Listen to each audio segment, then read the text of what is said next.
Everyone, আসসালামু আলাইকুম। কি অবস্থা সবার? সবাই কেমন আছো? আশা করছি সবাই অনেক ভালো আছো। আমরাও আলহামদুলিল্লাহ পরিবারের সবাইকে নিয়ে ভালো আছি। তো দেখতে পাচ্ছ ছাদে আসছি বিকালবেলা আসরের নামাজ পড়ে চা খেয়ে ছাদে আসছি। আর চা খেতে খেতে দেখো একদম পুরো আকাশ অন্ধকার হয়ে গেছে, মেঘে মেঘে ছেয়ে গেছে। আর এদিকে আমি সার দিয়েছি শুকাতে। এগুলো সবজির খোসা পচানো, ড্রাম ভরে রেখে দিয়েছিলাম। তো আজকে রোদ দেখে শুকাতে দিলাম সব কিছু। রোদ উঠলে আমার মাথা ঠিক থাকে না, কত কি যে শুকাতে ইচ্ছে করে। তো যাই হোক, এগুলো এখন উঠিয়ে নিচ্ছি। যদি বৃষ্টি নেমে যায় তাহলে তো আমার সব কষ্ট বৃথা চলে যাবে। আর আমি চা না খেয়ে কোনো কাজই শুরু করতে পারি না। আর চা খেতে খেতে দেখো একদম সন্ধ্যা হয়ে গেছে, কি যে করব মাথায় কাজ করতেছে না। এগুলো প্রথমে কাছাবো এটা দিয়ে, এরপর পাশটাতে চলে যাব। ও পাশটাতে আরো অনেক মাটি সার শুকাতে দিয়েছি।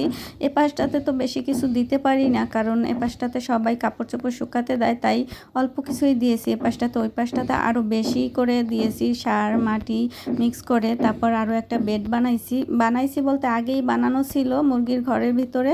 তো সেটার মধ্যে মাটি ভরবো শাক লাগানোর জন্য।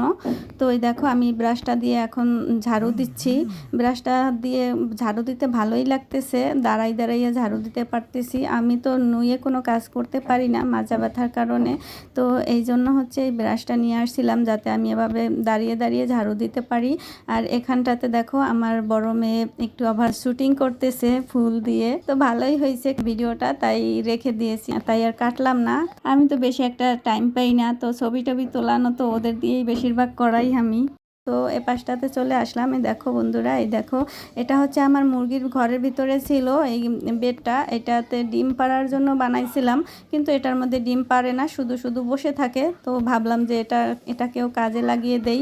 আর এটা নষ্ট হতে অনেক সময় লাগবে, তাই আমি এটার মধ্যে গাছ লাগাবো। এটার মধ্যে যে কোনো শাক খুব ভালোভাবে হবে। বন্ধুরা, ভিডিওটা আজকের মতো এখানে শেষ করে দিচ্ছি। ভালো থেকো তোমরা সবাই, আমাদের জন্য দোয়া করো। তোমরাও সকলে ভালো থেকো, সুস্থ থেকো। আল্লাহ হাফেজ।